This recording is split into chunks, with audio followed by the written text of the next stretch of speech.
Walking down the supermarket aisle can be both fun and stressful, depending if you're in a shopping mood or just there to knock chores off your checklist.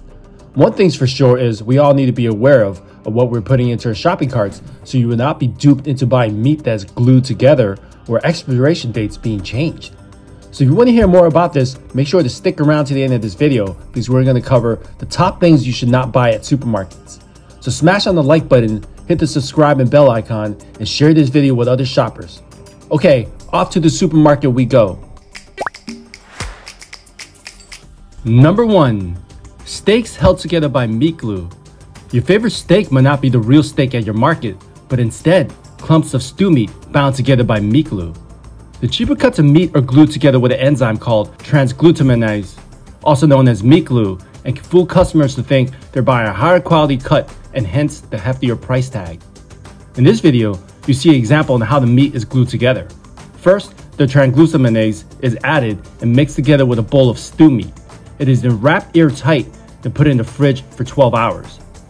Now, while the FDA says it's generally safe for consumption, it certainly doesn't sound natural and is even a deceptive practice if consumers are not informed or aware. Concerns of bacteria being stuck on the inside of the meat and does not die at cooking temperatures, especially when the steak is served medium or rare, can potentially be a health hazard. It's been said that the best way to examine the steak to see if there is a lot of lines or suspicious uneven looking crevices in the meat when it's raw. Even then, it can be extremely difficult to identify if it's been glued together.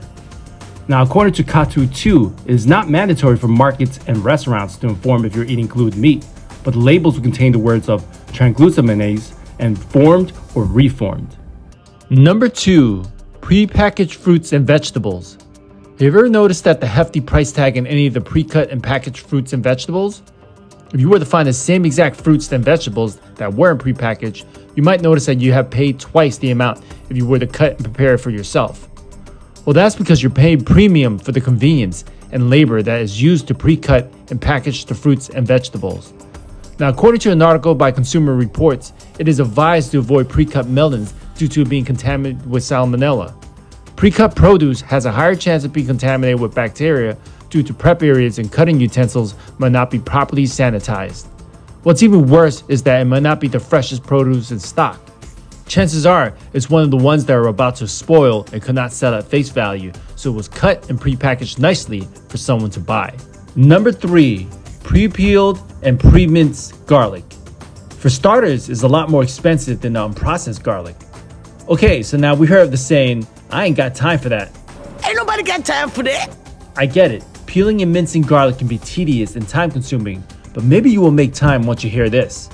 If you watch our previous videos, which you should be doing, you should be fully aware that China is the world's top producer of garlic, and according to USA Today, 60% of the garlic imports to the United States is from China.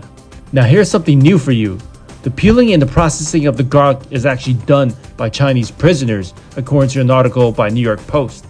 It is said their fingers get so tired that they have to use their teeth to peel the garlic. As of the reports of the garlic being bleached to appear wetter wasn't bad enough. Number 4. Supermarket prepared meals. It is sure tempting when you see the prepared meals sitting on display from behind the glass. Feel like it's calling out to you. But before you give in to that temptation, here's what you should know. It is charged based on weight and tend to double the price compared to preparing the meal at home with the same exact ingredients. You're really paying for the convenience. Second, the ingredients itself that are used in these prepared meals might be unfit for sale. What I mean by that is it can be foods that are about to expire, such as the produce turning bad or the meat near expiration date, so deep frying it or cooking it can conceal it. Also, there's no nutritional labels on these prepared meals, and according to Consumer Reports, some of these foods can be high in sodium, fat, and contain hidden ingredients such as preservatives. For instance, a turkey meatloaf can contain up to 891 mg of sodium for a 6-ounce serving, or mashed potatoes that contain preservatives to maintain color and shelf life. It is a popular trend and it's so easy, but just how fresh and how healthy are some of those food items? Consumer reporter Marilyn Moritz says a Consumer Reports analysis might surprise you.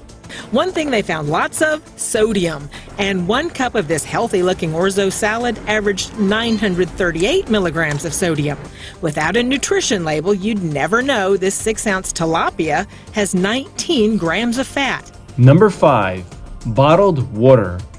Bottled water is not only bad for the environment, but is an unnecessary expense that adds up really quickly, especially with the recycled deposit charged for each bottle. Those bottles are also not BPA free, and BPA is an industrial chemical used to make plastic bottles.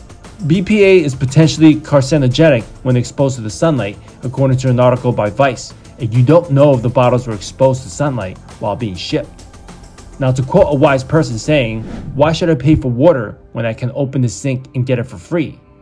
Now, I get it. Not everyone is comfortable drinking tap water, and neither am I. Using a Brita water filter pitcher or electric water cooker and a BPA-free reusable water bottle are all alternatives for bottled water and tap water. I personally use all of these, and the links will be in the description box below. Number 6. Avoid things from the deli case in supermarkets. This is a confession by writer Stacy Ritson, who wrote an article on uprocks.com about her experiences working in the deli seafood section of a big chain supermarket during her summer in college. She writes that employees were instructed to cut off moldy parts of cheese that were spoiling and sell the rest of it to customers, as well as spoiled deli meats. When packaged salads such as macaroni and potatoes expired, they were told to put them in containers in the deli case and sell it by weight. Rotisserie chickens that were not sold would be put in the fridges, and just when they're about to spoil, the meat would be picked off of them to be sold once again by weight in the deli case, or used to make chicken salads. Supermarkets doesn't like to waste money, and that's one way to salvage it all at the expense of the customers, of course. Number 7. Packaged fruits. These are the whole fruits that are put inside the Ziploc bag. This one comes from my own personal experience with a bag of apples. I purchased a Ziploc full of apples only to realize later that some of the apples in the middle were soft and almost turning brown. Funny thing was, it was hidden by the fresh ones on the outside, which I didn't discover until after. What I suspect is, since the bag is a Ziploc that can be opened and closed, the apples were manually put in by a supermarket employee. It seemed like the older apples were placed purposely in the middle of the bag, while the newer, fresher ones were put on the outside, all to disguise that the older apples were in the middle. The best thing to do is personally buy the apples that you can inspect and pick out each individually. Number 8. Expiration dates is just a date that can be changed. Believe it or not, but according to the FDA, best if used by dates are not required on any food products besides instant baby formula, and entirely up to the discretion of the manufacturer to provide this information, according to an article by Healthy Way. This means that the supermarkets are allowed and possibly change expiration labels on food products once it's past the best if used by date. Now, according to AskUSDA.gov, if a retailer places an expiration date on food products such as poultry or meat, there's no regulation on the federal level that will stop a retailer from changing that date if the food is not spoiled and still sellable. We hope now that you're more aware of what you're putting in your shopping cart and spending your hard-earned money on. Now, you don't need to go questioning everything you see at your local supermarkets, but it's best to be conscious and avoid being duped and paying premium price on something that isn't worth the price tag. If you like this video, the biggest thing you can do for us is to share the video, smash the like button, subscribe, and hit the notification bell. Consider checking out our Patreon page, as we will have exclusive content uploaded on it soon. Until then, stay informed and Genius Tomato out.